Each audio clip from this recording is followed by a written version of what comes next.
I will call the Executive by Board to order for Tuesday, March 7th, 2023. Due to the ongoing COVID-19 pandemic, in accordance with Chapter 22 of the Acts of 2022, suspending certain provision of the open meeting law, public bodies otherwise governed by the open meeting law are temporarily relieved from the requirement that meetings be held in public places, open and physically accessible to the public, as long as measures are taken to ensure public access to the body's deliberation through adequate and alternative means. This meeting will be live on Zoom. The public may participate remotely by joining Zoom meeting ID number 854-0032-4335 or by calling 929-205-6099. For additional information about remote participation, please contact Carly Antonellis, Assistant Town Manager, at ATM@Ayer.MA.US or 978-772-8220 extension 100 prior to the meeting. All right. So first thing we have on the agenda is approval of the meeting minutes for February 21st, 2023. I had no issues with them. I had no issues. Okay. I'll make a motion to approve the minutes. I'll second. All right. Roll call the vote. Ms. Antonellis, Aye. Ms. Tierney, Aye. Ms. Cooper, Aye. Mr. Pomperand, Aye. and the chair says aye. Minutes are approved. Thank you very much. Item number 3 is town finances and budget status updates. Barbara, did you have anything? Mr. Chair, I know we're going to cover a bunch of the items through the agenda, but anything specific on the current budget? Did you want me to talk about that one free cash item, or are you all We'll set? do that under the free Under the- cash yeah. item. Yep. Okay, then nope. We're in commitment 1 collections right now, and things are going smoothly. Excellent. And Yep. we just put out draft 3 of the budget, and I know Robert's touching on that and has some slides. Okay. Thank you, Barbara. Thank you. So next item is FY 2024 budget process updates.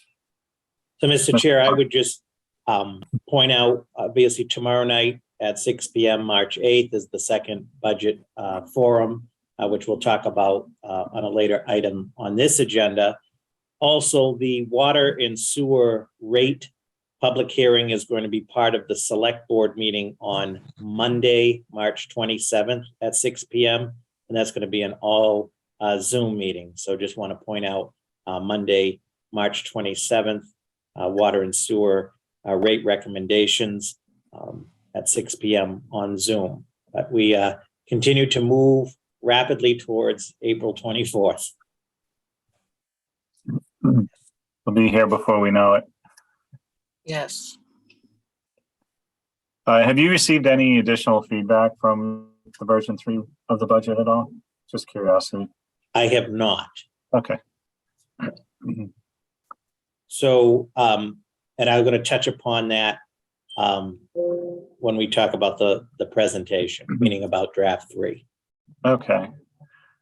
All right. So that's it for number 4 then. We can move on to number 5. Yes. Okay, perfect. Just to clarify. So number 5, discussion on the proposed uses of free cash for the FY 2024 budget. Okay. So as we do every year, the buy board takes a look at the proposed uses of free cash. And I will also be discussing this with the select board this evening. So I have a brief couple of slides. If Carly could get up on the shared screen. Which one would you like first? The recommended uses of free cash. Okay. And then then Barbara has a proposal for the use of some of the free cash, which is something we have not done before. And there'll be one slide on that. And I'll let her speak to that as well. And I'll just say, as we're getting the screen up, as everybody knows, as far as the amounts that go into capital and into stabilization, into the 2 stabilization accounts, are largely somewhat determined on what's left after some of the other items. So This first slide, just for everybody's reference, as provided by Barbara, as of December 2022, the stabilization balance is over 2.6 million. Capital stabilization, just over 3.4 million. And the certified free cash as of June 30th, 2022 is 1,936,459. So that's the number we'll be talking about the most today. So next slide. So, and again, all of these recommendations end up being ultimately approved by the select board with the approval of the warrant, as they have warrant articles that go with them. So there's that number again of the certified at the top. And some of the known items we have as of right now, there is a UDAG replenishment for the Park Street utility study for $14,185. Just to refresh people's memory, that was from the Office of Economic Development and DPW to look at putting the utilities underground on Park Street. The second item, library HVAC, replenish the library's trust funds. There was a emergency HVAC situation at the library that happened obviously after the budget and so forth. And to get the library heat and back in functioning for the fall, the trustees had authorized to use $35,000 from trust funds, and they're proposing to replenish that, and that's $35,000. The next one, GASB 45 OPEB, the 145,636. That's the free cash balance. The rest of that, to get to the 300,000, will come from the meals tax. The forward funding of the pension proposal, we've been doing this the last several cycles at $300,000. You'll see in draft 3 of the budget, it did pay off in that there was only about a 1.6% increase in the town's pension assessment because of 2 years of forward funding. It normally would be around 6%. I just want to point out that if we decide to continue to forward fund the pension, as Barbara reminded me, it's done in 2-year cycles. So we won't see the savings next year. It would be the year after. The compensated absences special revenue fund created by town meeting a couple of years ago. This fund is to be used for separations from employment with the town, whether it's planned retirement or other separation, created so that those payouts aren't hitting the departmental budgets and sometimes tripping RFTs, which had been the past. There's a balance in there of about 60,000, and based on projected retirements for the upcoming year, we're pretty confident that 10,000, only 10,000 would need to be put in this year. Capital stabilization, and these are placeholders, as I mentioned earlier. This is subject to what other decisions are made, but about 750,000 in capital stabilization. Again, looking to put the lion's share of that in there based on the projected future needs on capital projects and capital issues moving forward. The stabilization, there's 359,073 proposed there. I want to point out that the recommendation that we would have is that 300,000 of that would be earmarked for the cost impacts of the 4 new firefighters. If everybody recalls, last year we put 400,000 in stabilization, because on year 4, after the grant runs out and we're just finishing year 2 now, we'll have to plan for those cost impacts. So the plan was to do 400,000, which we did last year, 300,000 this year, and 200,000 next year, subject to the availability of free cash. So on this scenario, that 359,073, be thinking the assumption is that 300,000 of that is for the firefighter costs. So there'd be about 59,073. The last item, and through the chair, I'll turn over to Barbara in just a moment, is a proposal to use, there's an opportunity for consideration to use some of the free cash to, in essence, pay one of the bond anticipation notes, which would have some savings to the town. So, Carly, there's a second, I think it's an Excel attachment, it's 1 page. We'll put that up, and through the chair, I'll turn it over to Barbara to sort of explain her thoughts and recommendation on this for consideration. Thank you. Through you, Scott. So because the town of Ayer historically goes out to bond every May, this opportunity doesn't arise very often, or it hasn't before in my experience here so far in Ayer. At this particular year, because of the critical need of the West Main Street Bridge, I'm recommending that instead of going to bond this May, that we extend our bond anticipation note 6 months to mature in the fall. And then I would go to bond, which is a long-term borrowing, in the fall. Because this is going to happen, this would give us an opportunity to approve paying down some capital projects when the band matures in the fall. So I took 3 of our general fund projects. One is the lights project for $70,000. One of our normal annual projects of paving for $200,000, and an HVAC proposal. I did a quick projection here based on a 5% coupon rate and the normal borrowing lengths of each project, and an interest projection again at 5%. And I'm estimating over the life of the projects, it would save the town about $89,000 in interest costs. So once we go into long-term borrowing, we can no longer take advantage of this. Because we have this unique opportunity where we're going to have a short-term borrowing maturing in the fall after annual town meeting, we could take advantage of this future savings. And does anybody have any questions? So again, through the chair, and thank you, Barbara, we wanted to, where this unique opportunity has presented itself, and it's an opportunity for consideration where, in addition to paying this off, by paying it off, there would be a projected savings of $89,000. We wanted to bring that forward for discussion and or consideration. So those 3 amounts, so those are 3 existing bonds that we're going to pay off?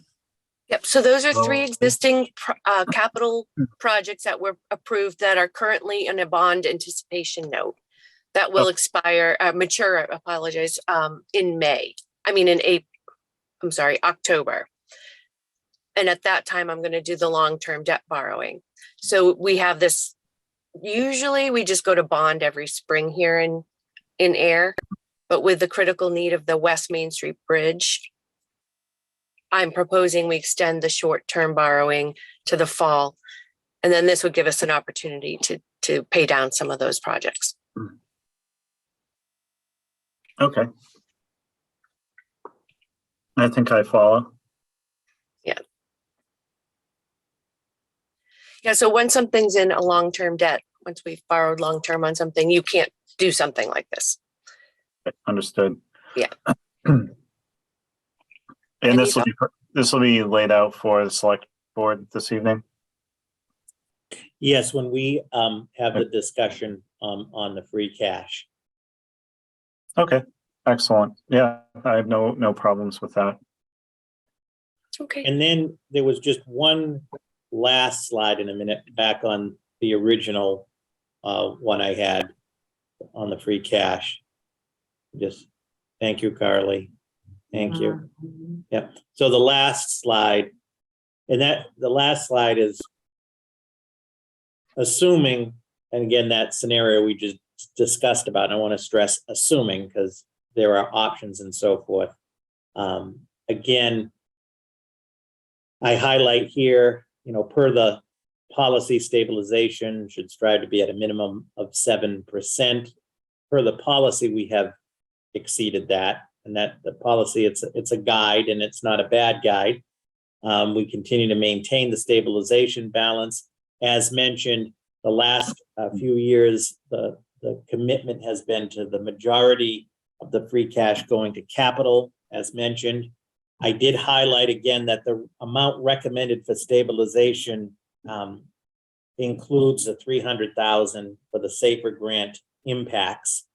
And then on the bottom, like we've done the last couple of years, are just a couple of scenarios, for consideration. Again, as I mentioned, scenario one, you're putting the maximum into capital, 750,000, and 359,000 in stabilization, of which 300,000 of that would be for the firefighter impact. So it'd be 59,000 plus that 300,000. Scenario two looks at a little less on the capital at 700,000 and a little bit more on the stabilization at 409.73. And then, as we put on the slide here, for scenario three, really can be any combination of, this assumes if we did everything on the previous page, that leaves, just over 1.1 million for the purposes of stabilization to split between the two. Obviously, back on the other page, if the decision is not to do some of those items on the second slide, this one here, or to reduce some of them, that would leave more for stabilization. Okay. Can you go back to the balances, please? Yep. So 2.7 in stabilization, 3.5 in capital. I thought there was a bigger disparity between stabilization and capital stabilization because we were doing like a 75-25 split at some point. I think that the last couple of years, we have definitely built up the capital stabilization. And last year, I think we put very minimal into the stabilization. And then, of course, for the earmark SAFER grant. But so we have definitely built up the capital. Okay. And just to add, I think, for example, on stabilization, which previously was a much smaller amount, last year, keep in mind 400,000 of that alone, this balance from last year, was for the firefighter piece. Yes. Yeah. All right. Yeah. All right. I think that's a good presentation for the select board tonight. Thank you.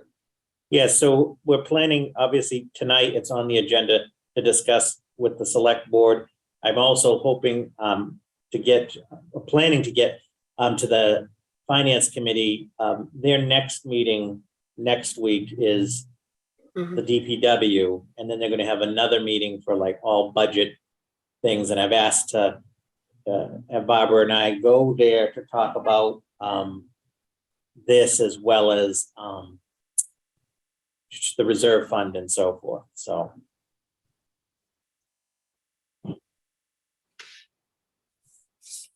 okay.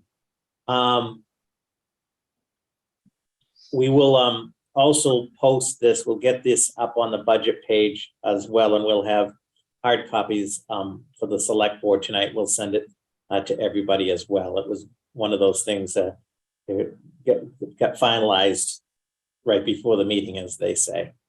So that's it on the free cash. All right. All right. Thank you, everyone, for that. Item number 6, second public budget forum, which is tomorrow night, discussions of the presentation content for that. Okay, Mr. Chair, going to pull up my last shared screen, and I don't want to take away all of the surprises, excitement, and energy for tomorrow. So not going to go through the whole presentation in detail, and some of the areas we still have to refine and put some images in. We'll go just through some of the key points, and I just want to by doing this, also highlight some of the stuff from draft 3. So we'll be using draft 3, which was issued on March 3rd, for the basis of this presentation. So next, this will be obviously the budget calendar slide. Next, this is the position of fiscal stability, which we just talked about, showing the free cash and the stabilization in bond rating, which we do every year. Next. This is the reserve fund recommendation. Now, where, just to highlight, from FY16 up until FY 2022, we were consistently budgeting 150,000 in the reserve fund. And you can see underneath that how much was used each year. And I want to thank Carrie for providing this information. And it varied.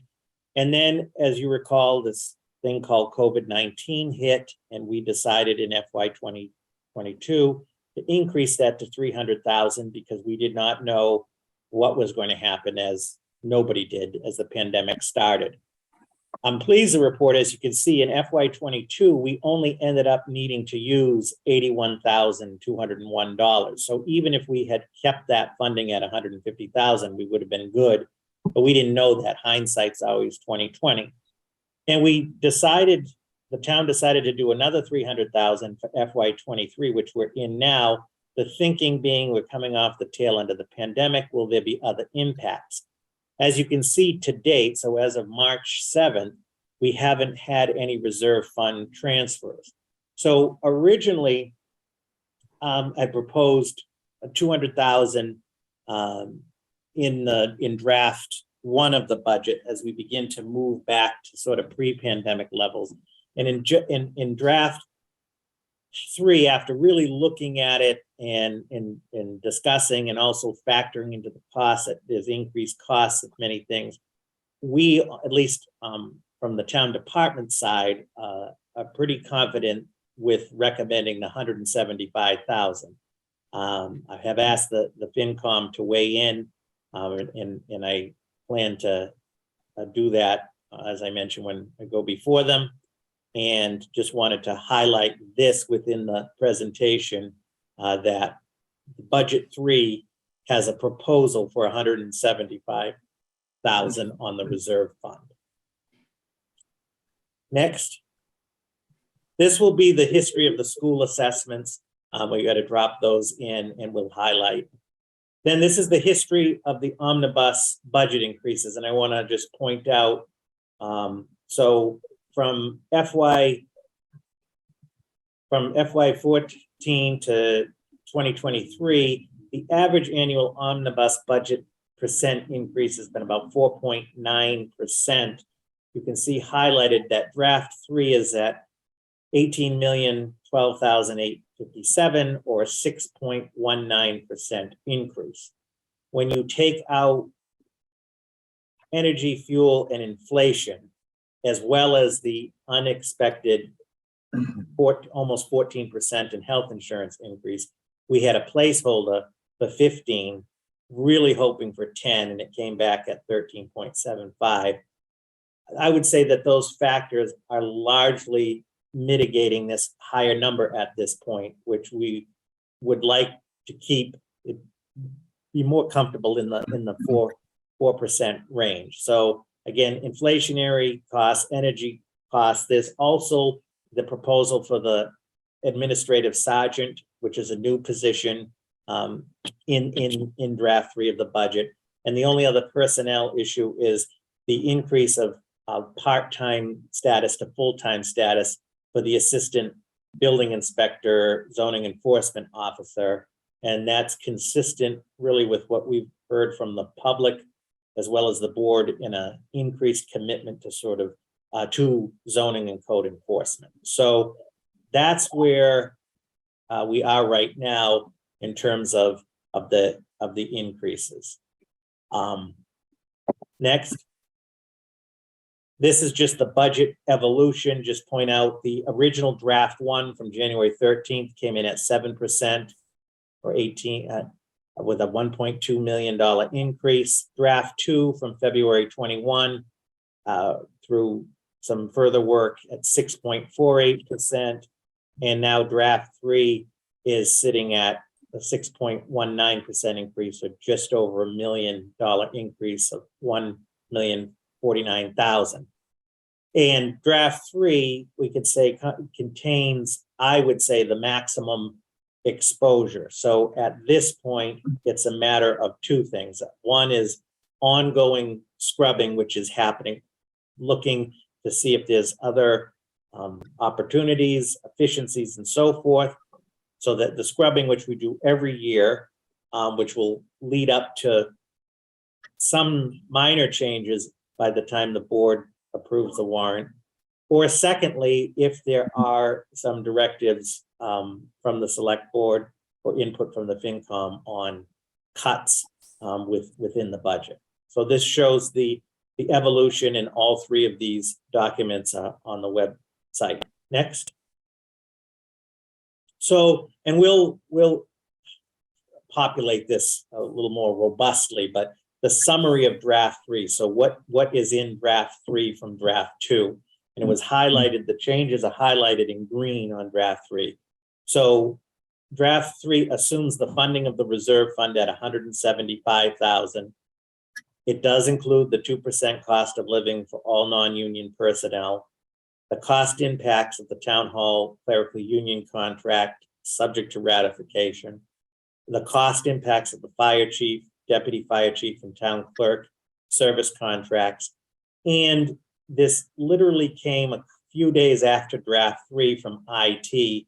There is a new cybersecurity insurance requirement that's mandatory for all insurances, carriers to meet these various cybersecurity requirements. It's sort of mandatory. That has a $9,000 price tag. So it's something we have to do. It's, again, something we were not planning on doing. We've checked with our insurers as well as some other towns. It is a requirement. So that was a new thing added in there. So these are just the items added from draft 2 to draft 3. Next. Sorry, one quick note. So on the first line, funding a reserve fund, I think you want to, because it's reduction in the reserve fund. So I would state that it's reduced funding of the reserve fund to $175,000. Agreed. The way that sounds is like we increased 175. Yep. Okay. Good point. Yep. And then we'll populate this again with the cost impacts, but I just wanted people to sort of get a feel for the content and see if there are any suggestions. Next, on the next slide. Is that it? There should be another one, I thought. Oh, there we go. Sorry. So I want to thank the chair, Mr. Hood, for putting together the capital slides. It's greatly appreciated. We do touch upon every year in the second presentation, the capital, and in this case, the 2 debt exclusions. So, Mr. Chair, I'll turn it over to you, as I will, if you're willing, tomorrow night as well, to sort of do these few slides. Absolutely. Okay. So on this slide is a year-over-year comparison of the capital for FY23 and FY24. The discussion points are, capital's up 260% from FY 2023, driven by the debt exclusion request that we have. Capital spending was reduced in FY 22 and 23 due to uncertainty to COVID-19. I do have a typo in there. I did find that after I sent that. Then increase is exacerbated by inflationary price increases and supply chain disruptions causing delays. And then just calling out, we have 2 debt exclusions presented to town meeting and the annual town election for approval. So this kind of sets the basis for year over year look at capital. And then if we go to the next slide, please. So I wanted to walk through each of the debt exclusions that we have, since these are the large impacts. West Main Street Bridge is in dire need of repair. Kind of talk about some of the discussions around the construction where it has to be split due to it being a major traffic artery, primarily for public safety, which increases the construction time and the cost. And then just overall cost increases over the last year has increased the original request. And then on the initial funding, which I know was sent to me yesterday, I haven't had a chance to update my slides, but there was initial funding.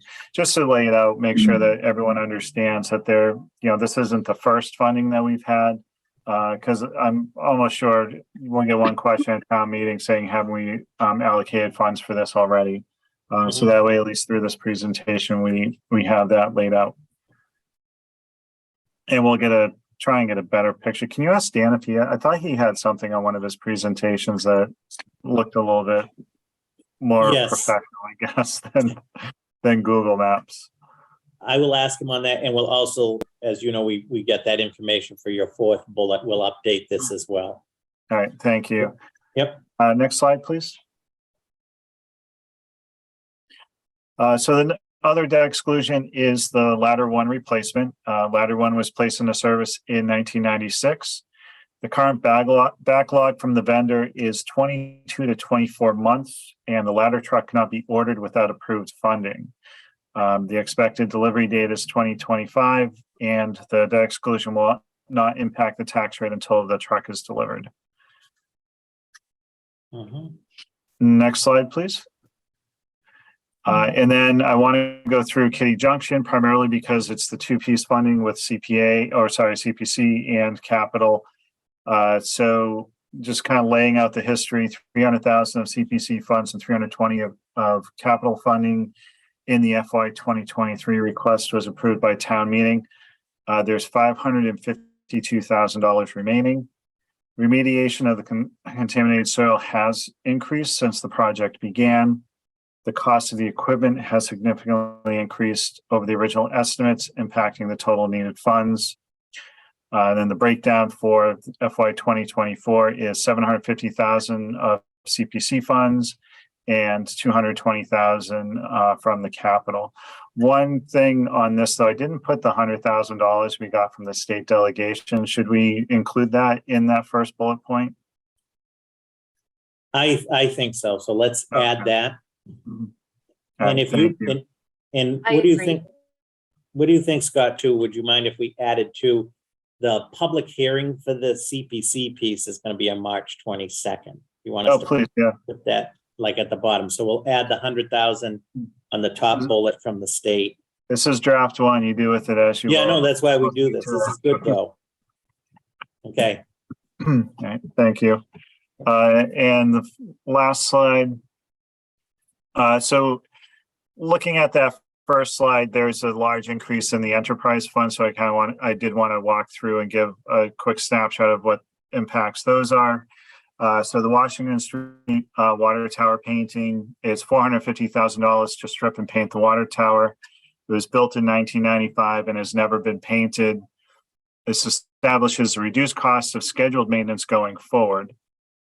Wastewater infiltration repairs, 1.25 for repairs to the sewer system from Westford Road to Central Ave Pumping Station. And then water main rehabilitation, $300,000 requested to continue replacement of old water main pipes across the town. So that was kind of the snapshot I wanted to create for capital. Anything that I'm missing from the capital front that we should touch upon?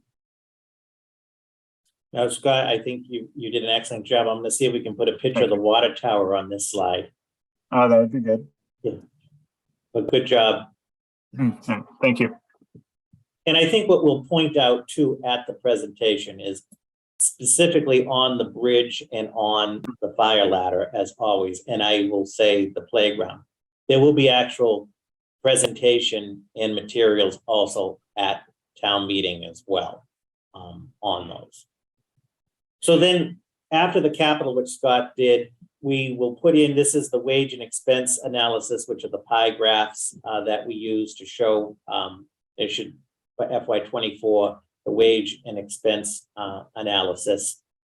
Then next, again, we'll populate this and jazz it up, but the FY24 omnibus budget drivers overall, contractual union and non-union personnel costs and benefits are always the largest driver. In the previous slide, when we talk about the graphs and show as a service provider, the cost of personnel is our biggest cost, as it is in any municipality.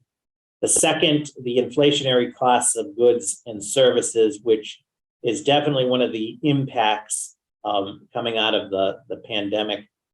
We've seen this across the board, from capital to rate review to you name it. So that's been one of the drivers. And as I mentioned before, I would argue, looking at it, if we weren't in this hyper-inflated economy that we're in, at least a good percentage and a half to 2% overall can be attributed in some fashion to inflationary costs. Tied to that, the increases in energy and fuel costs, increase in postage costs, the unforeseen increase of 13.75% in the health insurance costs. Again, we planned for the worst, which was 15%, really hoping for 10%, as many other towns were. The reality is the 13.75%. There is the new police sergeant position. That's a $97,000 impact. And then the increase from the part-time to the full-time assistant building inspector.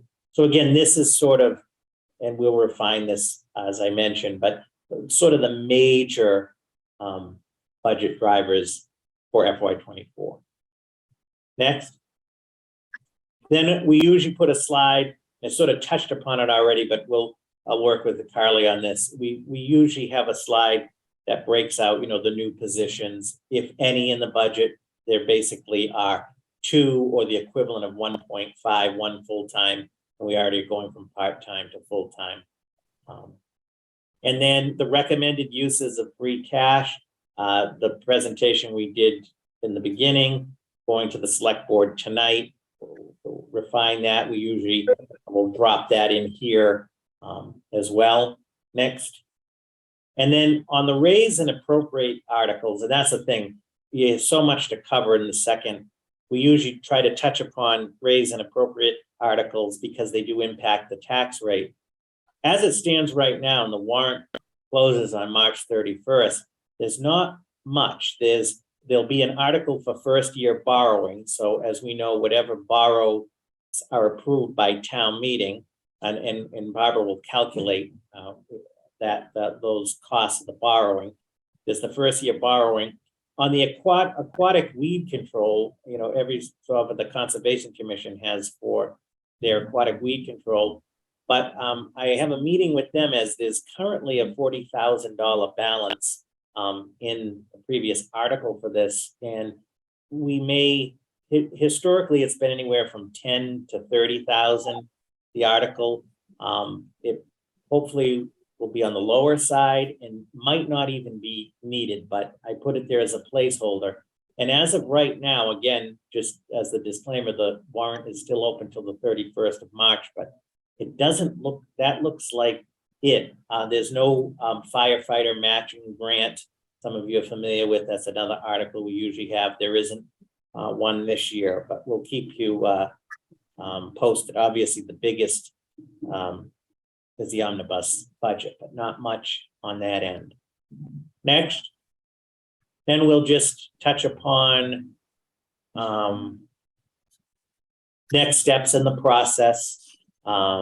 Lists everything up through the election, because the election will have the debt exclusion questions on it. Next. And then we'll drop in our sort of questions and contact information slide for the public, where they can, who to contact, as well as the budget page. So again, in the interest of time, I appreciate we made some edits and input. I don't know if there's any other questions, but that's sort of the overall plan for tomorrow night. And we want to get through that, as quick as possible, so we can get to folks' questions. And of course, all of the department heads will be there as well to answer any questions or expand upon any specific questions. And this one's 6 o'clock tomorrow in person, correct? It's 6 o'clock in person. The public can also participate remotely on Zoom if they choose. So it's a hybrid. Excellent. Thank you. Thanks for everyone for pulling that together. And thank you to Mr. Chair for those capital slides. Really appreciate it. My pleasure. All right. Item number 7 on the agenda is new business. If there's anything anybody wants to bring up for today. I'm good. All right. Excellent. Thank you. And then number 8, scheduling of our next meeting. So I know we did a shorter time frame with this one just because we wanted to meet before the budget presentation. Is there a need to meet in the next few weeks or early April? I was going to throw out 2 thoughts for the committee. One Please. is, does the committee want to or feel the need to meet before April 4th? Because on April 4th at the select board meeting, the board is going to approve the warrant and the FinCom will make any recommendations it has on the article. So I just throw that out there. Do we see the need to or want to meet before April 4th? And then the second sort of scenario is if not on that, and that's fine if that's what folks feel, we should probably look to meet though sometime in early April just to go over the budget book and the budget presentation and town meeting prep. So I think the 2 things, the 2 major benchmarks are the April 4th meeting that the select board will have and the town meeting prep. Are there any other potential moving parts on the budget at this point?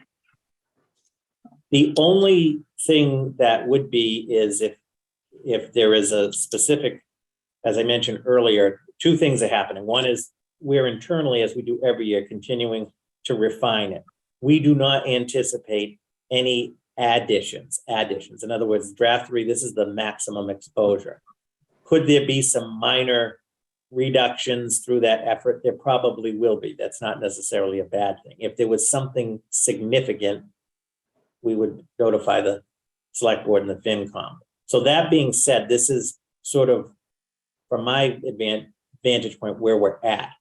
The only other thing is if the select board or the FinCom, and the FinCom's been reviewing mostly the public safety budgets, has a specific reduction request or so forth.